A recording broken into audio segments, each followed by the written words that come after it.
Depuis l'arrêt des navettes spatiales en juillet 2011 ordonné par George W. Bush, le seul moyen pour l'Europe et les États-Unis d'aller dans l'espace est de se tourner vers les Russes. Et malgré une foultitude de projets de chacun des différents pays pour tenter de trouver ou retrouver une autonomie dans le domaine du vol habité, le lanceur Soyouz reste le seul moyen d'accéder à l'orbite basse terrestre. Ce lanceur est clairement un de mes favoris pour son histoire chargée et sa simplicité qu'il rend aussi unique par rapport à tous les autres. Aujourd'hui, je vous propose de retracer ce qui a fait de ce missile intercontinental un pilier incontournable de l'exploration spatiale.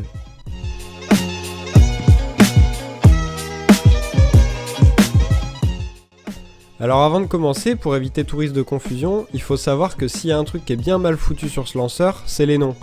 Tout simplement parce que le lanceur a exactement le même nom que sa capsule, ce qui facilite pas toujours la compréhension. Du coup, pour clarifier les choses, on va les nommer par leur nom complet, donc soyez bien attentifs aux lettres après le nom pour ne pas vous perdre. Bon, actuellement, le lanceur Soyouz FG, qui est une des variantes de Soyouz les plus courantes, est une grande chandelle d'environ 45 mètres de haut pour 3 mètres de diamètre. Elle est propulsée par 5 moteurs RD-107A développant une poussée totale de 4065 kN au décollage. Elle est composée de 2 étages et 4 boosters et elle a une capacité d'emport en orbite basse de 7,3 tonnes. Ce lanceur a été imaginé en 1954 par Sergueï Korolev et elle est produite au Centre national de recherche de production Progress basé à Samara, non loin de la frontière kazakh. La capsule Soyouz maintenant est un vaisseau habité pouvant accueillir 3 astronautes. Elle a été conçue à partir des années 60, donc en pleine course à l'espace. Elle sera déclinée en plusieurs versions. Premièrement, Soyouz 7K Oka qui participera aux premières missions et qui subira beaucoup de problèmes lors de son premier vol avec à son bord Vladimir Komarov, et qui finira tragiquement suite à un système d'ouverture des parachutes défectueux. Ce même modèle réussira plus tard néanmoins à réaliser le premier amarrage de 2 vaisseaux entièrement automatiques entre Cosmos 186 et Cosmos 188. Vient ensuite Soyouz 7K-L1 qui sera développé pour le programme circumlunaire russe Zond entre 1967 et 1970 et Zond 5 réussira en 1968 un survol de la Lune à moins de 2000 km d'altitude, avec 2 tortues à son bord. Mais la rentrée atmosphérique se passe mal suite à une perte de contact et la capsule manque à sa cible de près de 5000 km. Elle sera cependant récupérée au beau milieu de l'océan Pacifique. Après ça sera développé Soyouz 7K-T qui servira de navette entre la Terre et les stations Salyut 1 à 6. Ce modèle sera marqué par le tragique accident de Soyouz 11 qui, suite à un dysfonctionnement lors du désamarrage à la station Salyut 1, dépressurise la capsule, l'équipage tente en vain de colmater la fuite mais rien n'y fait, ils succomberont d'asphyxie quelques minutes plus tard. C'est de là que naîtront les combinaisons Sokol. Verra ensuite le jour Soyouz 7K-TM qui sera développée pour la collaboration russo-américaine. Elle participera à la célèbre mission Apollo-Soyouz. Puis arrive Soyouz T qui servira de navette pour les stations Salyut 6 et 7 et qui vivra les débuts de la station Mir. C'est sur ce modèle de Soyouz que Jean-Loup Chrétien, le premier astronaute français, rejoindra la station Salyut 7 en 1982. Des améliorations seront faites amenant à Soyouz TM qui desservira la station Mir jusqu'à la fin de son service et qui desservira la toute nouvelle station spatiale internationale. Un agrandissement de l'habitacle nous amène à Soyouz TMA, puis ensuite à Soyouz TMA-M, qui desserviront toujours l'ISS, puis Soyouz MS verra le jour. Il réduit les temps de parcours entre la Terre et l'ISS de 2 jours à 6 heures. Une dernière version de ce vaisseau existe, c'est le Soyouz Progress qui lui ne sert pas de moyen de transport habité mais de vaisseau de fret, il est donc entièrement automatisé. Il est composé en 3 parties, le module orbital, le module de commande et le module de service. Le module de service n'est pas accessible par les astronautes, c'est là qu'il y a les réservoirs d'oxygène et d'ergol. Le module de commande est la partie du vaisseau où les astronautes s'installent pour le décollage et l'atterrissage. C'est ici qu'il y a le panel de commande du vaisseau. Et en dernier, le module orbital à l'avant est un module de vie pour les astronautes. Le vaisseau est entièrement recouvert d'une couverture thermique servant à maintenir une température raisonnable dans l'habitacle. La capsule Soyouz est elle conçue par RKK Energia à qui on doit le lanceur du même nom qui devait servir à la navette spatiale russe Buran pour se mettre en orbite, mais ça on en reparlera peut-être une prochaine fois. Bon, maintenant que les présentations sont faites, on peut s'attaquer à l'histoire de cette dame du ciel. Le lanceur a eu un nombre impressionnant de prédécesseurs qui se sont relayés et modifiés au cours du temps pour arriver à celui qu'on en connaît. Le plus ancien aïeux de notre lanceur est le missile intercontinental Semyorka que j'ai déjà évoqué dans ma vidéo d'anniversaire des 60 ans de Sputnik, et démontra ses capacités à envoyer une charge utile en orbite en 1957.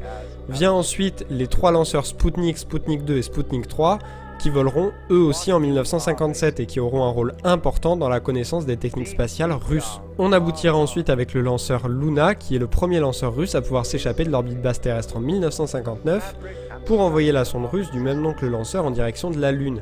Et si cette mission vous intéresse, je mets en fiche une vidéo de la chaîne spatiale qui en parle avec talent. Vient ensuite les lanceurs Vostok, Voskhod et Molnia qui voleront respectivement en 1960 pour Molnia, 1961 pour Vostok 1 marqué par le premier vol habité de l'histoire, 1963 pour Vostok 3KB et 1965 pour Voskhod 2.